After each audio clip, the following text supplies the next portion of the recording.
వైఎస్ఆర్సీపీ యువత పోరు super success అయింది. రాష్ట్ర వ్యాప్తంగా నిరుద్యోగులు, విద్యార్థులు కదం తొక్కారు. అయితే ర్యాలీలను అడ్డుకునేందుకు పోలీసులు ప్రయత్నించారు. బారికేడ్లు అడ్డం పెట్టి ర్యాలీలను నిలువరించే ప్రయత్నం చేశారు. దీంతో చంద్రబాబుకు వ్యతిరేకంగా నిరుద్యోగులు, విద్యార్థులు పెద్ద ఎత్తున నినాదాలు చేశారు. ఫీజు రియంబర్స్మెంట్, విద్యా దీవెన విడుదలకు డిమాండ్ చేశారు. ఇక 9 నెలల్లోనే ప్రభుత్వంపై ఈ స్థాయి వ్యతిరేకత ఇదే ప్రథమం అంటున్నారు పరిశీలకులు. యువత పోరు విజయవంతంపై వైఎస్ఆర్సీపీలో ఫుల్ జోష్ నెలకొంది. ఇదే జోష్తో మరిన్ని ప్రజా పోరాటాలకు వైఎస్ఆర్సీపీ సిద్ధమవుతుంది. వైఎస్ఆర్సీపీ యువత పోరు సూపర్ సక్సెస్ అయింది. రాష్ట్ర వ్యాప్తంగా నిరుద్యోగులు, విద్యార్థులు కదం తొక్కారు. అయితే ర్యాలీలను అడ్డుకునేందుకు పోలీసులు ప్రయత్నించారు. బారికేడ్లు అడ్డం పెట్టి ర్యాలీలను నిలువరించే ప్రయత్నం చేశారు. దీంతో చంద్రబాబుకు వ్యతిరేకంగా నిరుద్యోగులు, విద్యార్థులు పెద్ద ఎత్తున నినాదాలు చేశారు.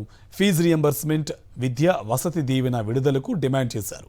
9 నెలల్లోనే ప్రభుత్వంపై ఈ స్థాయి వ్యతిరేకత ఇదే ప్రథమం అంటున్నారు పరిశీలకులు. యువత పోరు విజయవంతంపై వైఎస్ఆర్సీపీలో ఫుల్ జోష్ నెలకొంది. ఇదే జోష్తో మరిన్ని ప్రజా పోరాటాలకు వైఎస్ఆర్సీపీ సిద్ధమవుతుంది. ఇదే అంశకు సంబంధించి మరింత సమాచారం మా కరెస్పాండెంట్ రవీందర్ మనకి లైవ్లో డీటెయిల్స్ అందిస్తారు. రవీందర్, నిన్న తలపెట్టిన యువత పోరు సూపర్ సక్సెస్ అయిన పరిస్థితి కనిపిస్తుంది. పూర్తి డీటెయిల్స్ ఏంటి?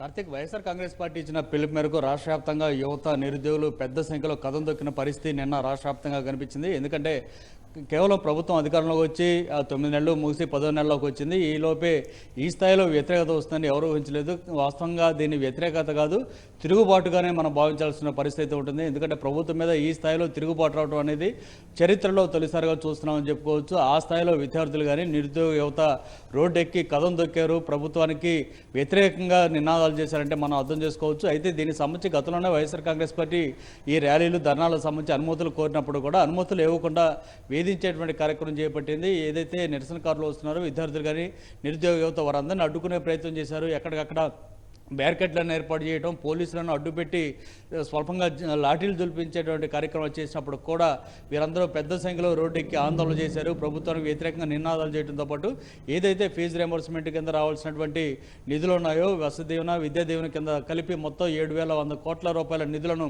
వెంటనే విడుదల చేయాలని డిమాండ్ చేశారు. అట్లాగే నిరుద్యోగులకు సంబంధించి డిఎస్సి నోటిఫికేషన్ రిలీజ్ చేయాలని చెప్పి కూడా డిమాండ్ చేస్తూ వారు పెద్ద ఎత్తున ఆందోళన చేశారు.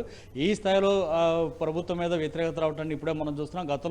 గత డిసెంబర్ 13వ తారీఖున కూడా పెద్ద ఎత్తున రైతాంగం సంబంధించి వారి సమస్యల పరిష్కారం కోరుతూ వైఎస్ఆర్ కాంగ్రెస్ పార్టీ పోరాటం చేసింది. తర్వాత 27వ తారీఖున కరెంట్ ఛార్జీలకు పెంపుదలకు వ్యతిరేకంగా ఆందోళన చేసింది. అప్పుడు వచ్చిన జనాన్ని కంటే కూడా ఈ రోజు నిన్న జరిగినటువంటి కార్యక్రమానికి పెద్ద స్థాయిలో వచ్చినటువంటి జనాభాను చూసిన తర్వాత వైఎస్ఆర్ కాంగ్రెస్ పార్టీ కూడా ఫుల్ జోష్లో ఉంది. రానున్న రోజుల్లో ప్రభుత్వం నిర్లక్ష్య వైఖరికి నిరసనగా పెద్ద ఎత్తున ఉద్యమాలు చేస్తామని కూడా వైఎస్ఆర్ కాంగ్రెస్ పార్టీ చెప్తున్న పరిస్థితి కనిపిస్తుంది. Karthik, thank you.